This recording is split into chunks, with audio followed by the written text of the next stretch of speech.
My name is Everly Hart.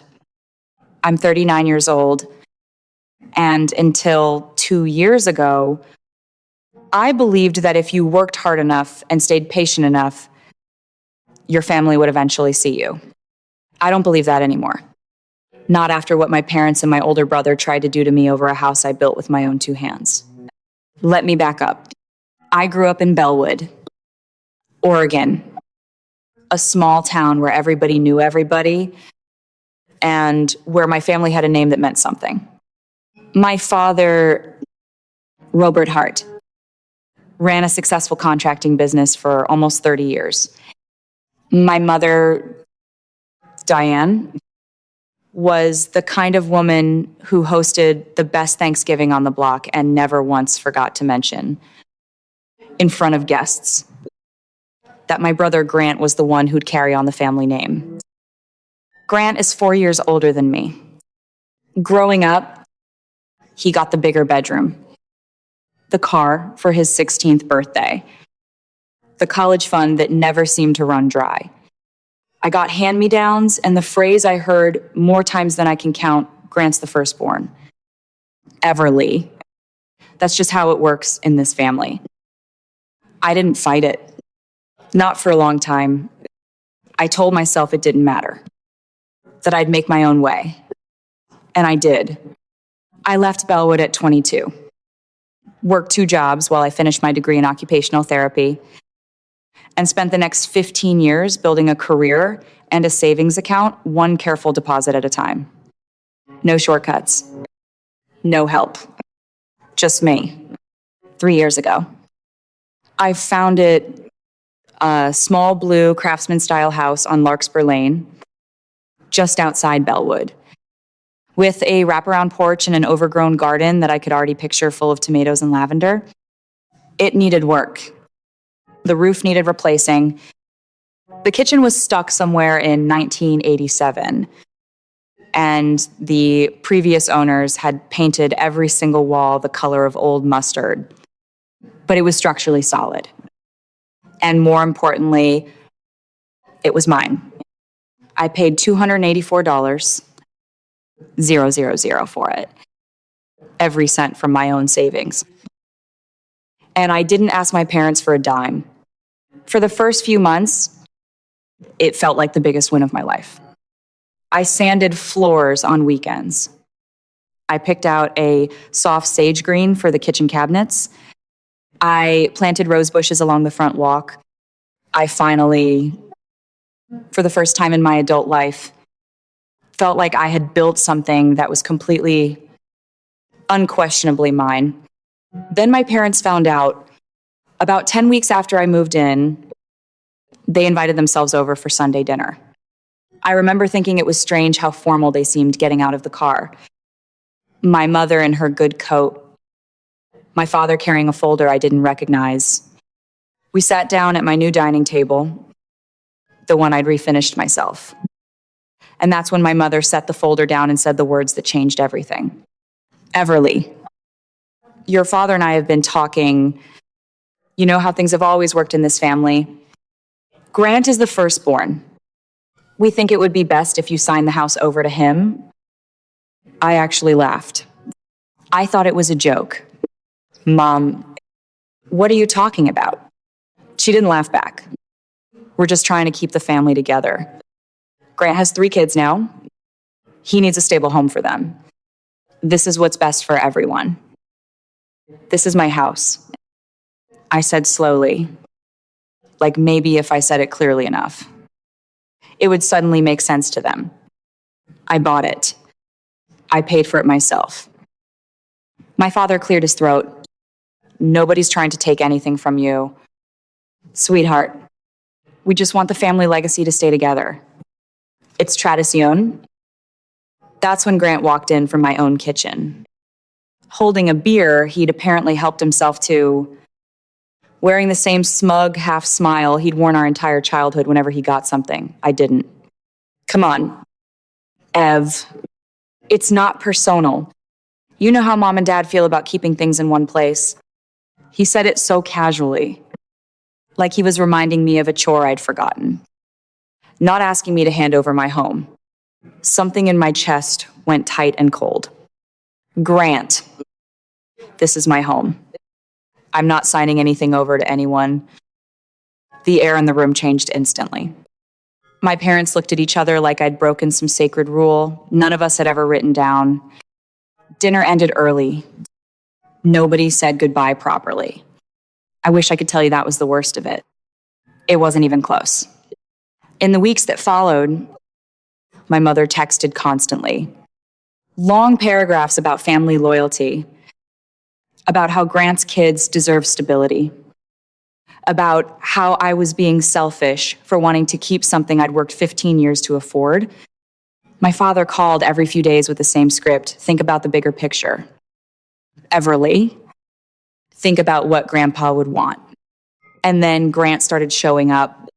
At first, it was just him, standing on my porch unannounced, acting like he had every right to be there. Then he started bringing his kids. I'd come home from work and find a soccer ball in my flower bed, a booster seat left in my driveway, a child's jacket draped over my porch swing like someone was quietly staking a claim. One Tuesday, I found his SUV parked crookedly in my driveway with no note. No text. Nothing. He'd just let himself onto my property like it was a rest stop. I tried reasoning with him. I tried setting boundaries. Every single time, I got the same response. Dressed up in different words, you're tearing this family apart. You're being difficult. Just do the right thing. Everly. I changed my locks. I stopped answering half my calls. I started keeping notes, dates, times, what was said. Some instinct in me knew I'd need it eventually. I was right. About 4 months after that first dinner, Grant showed up at my door with a lawyer, a real one, in an actual suit, carrying a leather folder that looked disturbingly similar to the one my mother had brought to dinner. He introduced himself as representing the family's interests and slid a stack of documents across my own kitchen counter. They wanted me to sign the house over voluntarily. And if I didn't, he mentioned almost gently that there were other legal avenues available to preserve the family estate. I refused, flatly, immediately, without hesitation. The lawyer didn't even blink. He simply pulled out one more document.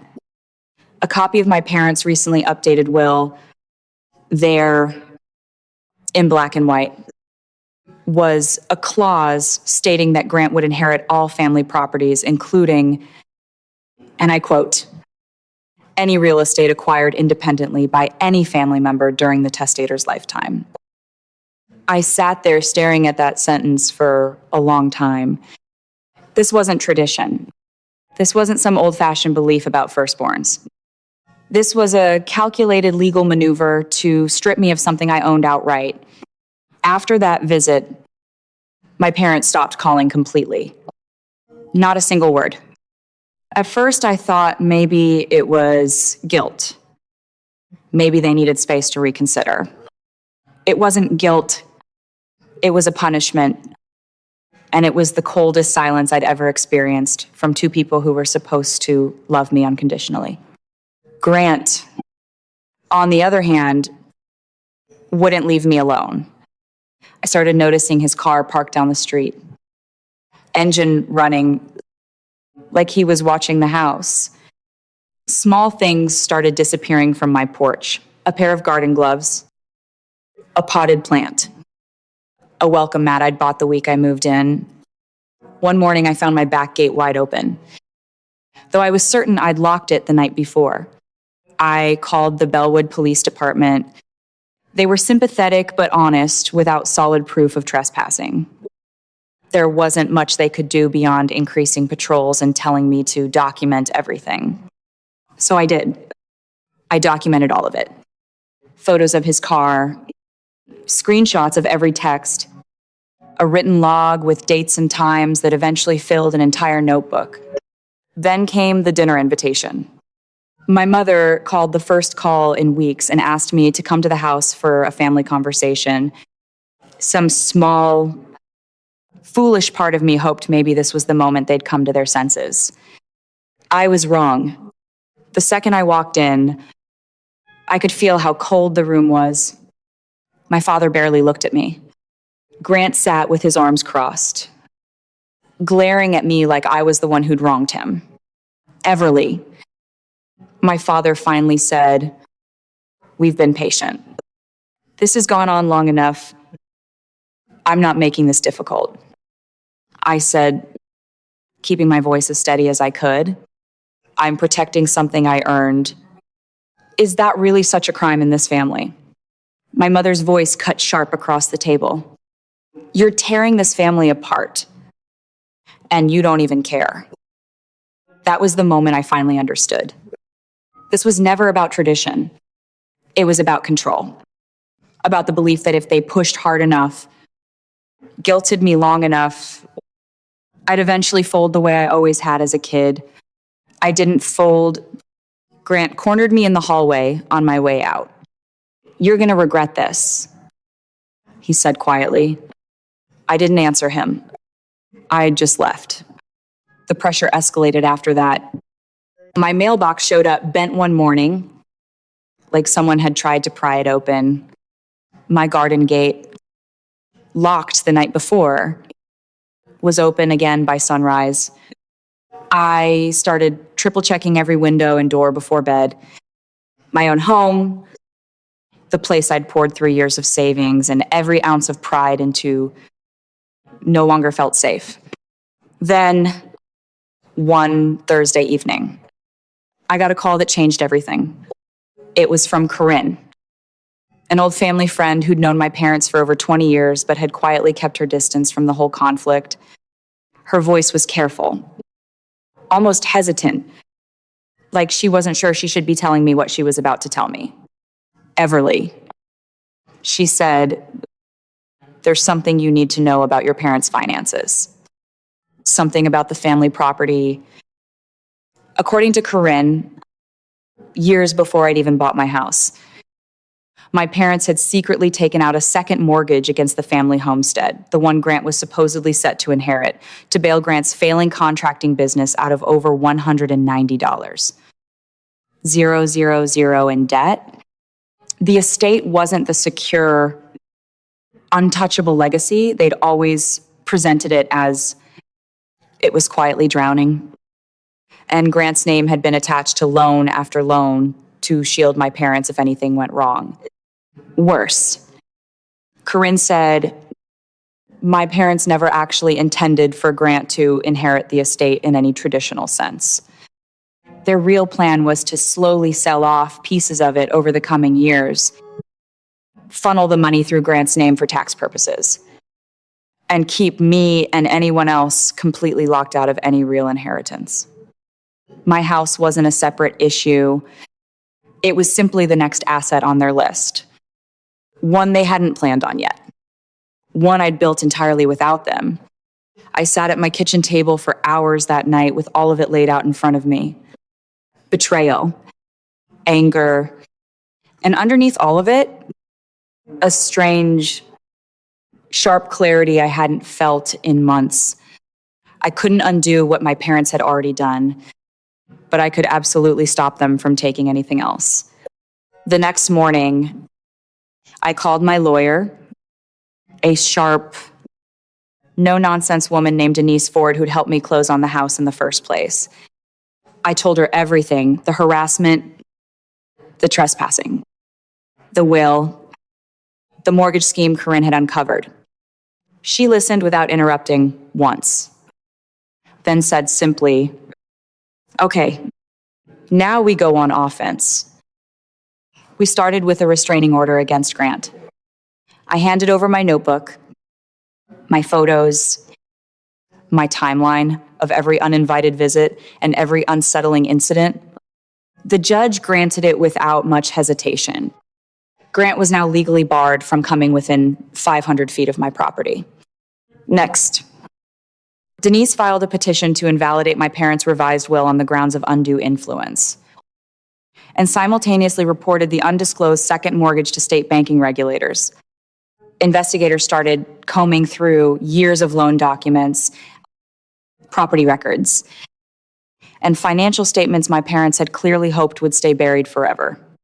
My parents' composure cracked almost immediately. I got one final letter from them accusing me of betraying the family legacy and disrespecting everything they'd built. Grant, meanwhile, tried to play the victim, claiming he had no idea about the second mortgage, that he was simply following our parents' wishes. But his signature was on too many of those loan documents for that story to hold up. When the investigation wrapped up months later, the findings were damning. My parents had taken out multiple undisclosed loans against the family estate, funneling well over $200, 000, into Grant's business and personal debts without informing any other potential heirs, which violated state disclosure laws.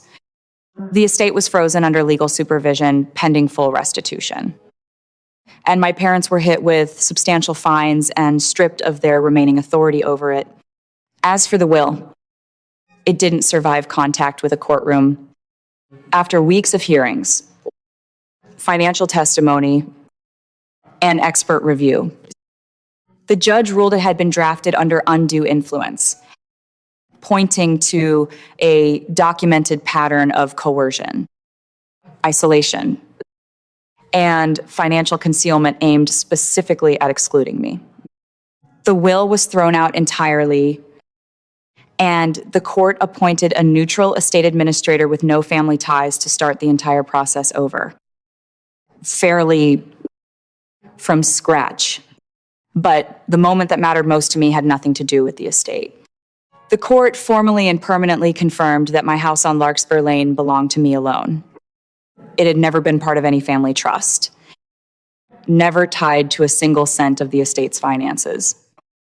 It was purchased with my own income, my own savings, my own 15 years of careful, unglamorous work. It was, and would always be, completely off limits to any family claim. There were no apologies afterward. Not one. My parents didn't call. Grant didn't reach out. To them, I hadn't defended myself. I had betrayed some unspoken family code by refusing to hand over what they'd already decided was theirs.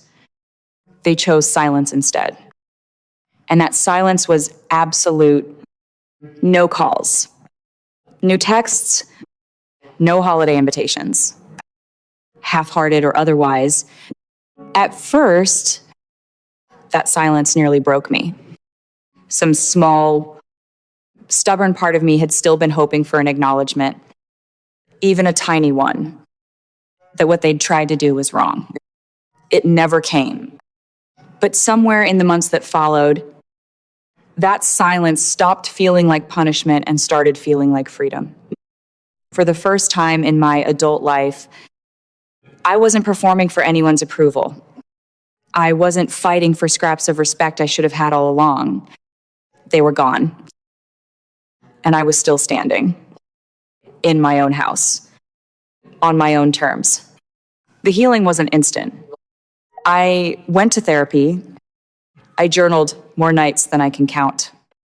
I cycled through anger and grief and a strange, unearned guilt over mourning a family that had never actually been fair to me in the first place. But slowly, I got stronger. I repainted my front door a deep, unapologetic shade of red, a color my mother always said was too much. I planted an entire garden of tomatoes, sunflowers, and herbs out back. I started having friends over again, filling the house with the kind of laughter it had been missing for almost a year. And then something I never expected happened. Word got around the extended family about everything that had gone on, and cousins and relatives I hadn't spoken to in years started quietly reaching out. Some offered support. Others admitted they'd felt overlooked by my parents too, in their own ways, for their own reasons. I wasn't the only one who'd spent years being told to make room for Grant. I just hadn't realized it until then. Today, life is calm in a way I didn't know I was missing. My house is safe. My finances are mine and entirely secure. The estate is still under legal administration, slowly being sorted out the right way, by the right people. I doubt I'll ever fully reconcile with my parents or my brother. And honestly, I've made peace with that. There's still an ache sometimes, especially around the holidays. But it's not the constant aching emptiness it used to be. It's more like an echo of something that used to be loud. One of the most unexpectedly meaningful parts of all this has been speaking to other people going through similar situations. I started volunteering with a local nonprofit that helps people navigate financial coercion within families, something that almost nobody talks about openly. I've told this story in small workshops and support groups more times than I can count. And every single time someone comes up to me afterward and says some version of the same thing, I thought I was the only one. Looking back, I didn't just save a house. I fought for the part of myself I didn't even realize I'd spent my whole life trying to reclaim my independence, my voice, my right to simply exist without earning permission for it. The house still stands on Larkspur Lane, exactly the way I dreamed it would be. Not because anyone handed it to me. Not because it was passed down through some outdated notion of tradition. Because I earned every single inch of it myself, every tile, every nail, every rose bush along that front walk. Nobody can ever take that from me again. And for the first time in my life, that finally feels like justice. If this story resonated with you, or if you've ever been the other child in a family that only made room for one, I'd genuinely love to hear your story in the comments below. You are not alone, and your voice matters just as much as anyone else's in your family ever did.